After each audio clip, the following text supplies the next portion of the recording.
नमस्कार प्रिय दर्शक बंधुओं, स्वागत है आपका रोमांचक हिंदी स्टोरी चैनल में, जहां हम आपको भारत की गौरवशाली कहानियां सुनाते हैं।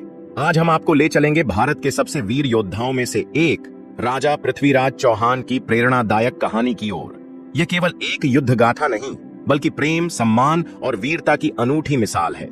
तो दोस्तों, अगर आप भी भारतीय इतिहास के इन रोमांचक किस्सों को सुनना पसंद करते हैं तो वीडियो को लाइक करें, चैनल को सब्सक्राइब करें और घंटी दबाएं ताकि कोई भी कहानी आपसे छूट न जाए।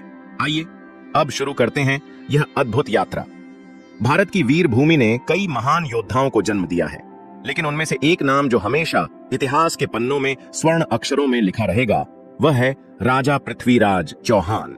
वह केवल एक वीर योद्धा ही नहीं, बल्कि अपने प्रेम, स्वाभिमान और धैर्य के लिए भी जाने जाते हैं।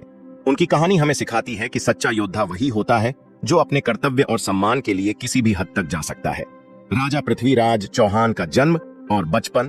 पृथ्वीराज चौहान का जन्म 1166 ईस्वी में हुआ था। वे चौहान वंश के महान शासक थे और उनके पिता अजमेर के राजा सोमेश्वर चौहान तथा माता महारानी कर्पूर देवी थीं। उनका जन्म ऐसे समय में हुआ जब भारत में अनेक राज्यों के बीच संघर्ष चल रहा था और विदेशी आक्रमणकारियों की भी चुनौती बढ़ रही थी। पृथ्वीराज बचपन से ही असाधारण प्रतिभा के धनी थे। वे न केवल शारीरिक रूप से अत्यंत बलशाली थे, बल्कि उनकी बुद्धिमत्ता भी अनुपम थी। शैशव काल से ही उन्हें अस्त्र शस्त्रों की शिक्षा दी जाने लगी। उन्होंने बहुत कम उम्र में ही तलवारबाजी, धनुर्विद्या और युद्ध नीति में महारत हासिल कर ली थी।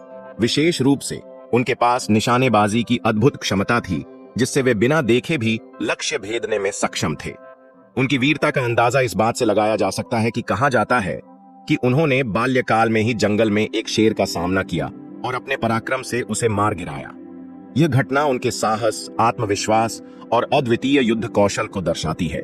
जब वे युवा हुए, तब उनका व्यक्तित्व और अधिक प्रभावशाली बन गया। उनके पिता राजा सोमेश्वर चौहान की असामयिक मृत्यु के बाद पृथ्वीराज ने बहुत कम उम्र में ही अजमेर और दिल्ली की गद्दी संभाल ली। उनकी प्रशासनिक कुशलता और न्यायप्रियता के कारण वे शीघ्र ही पूरे उत्तर भारत में प्रसिद्ध हो गए। वे केवल एक महान योद्धा ही नहीं, बल्कि दूरदर्शी शासक भी थे। उन्होंने अपनी प्रजा को सदा एक परिवार की भांति माना और उनके कल्याण हेतु अनेक योजनाएं चलाईं।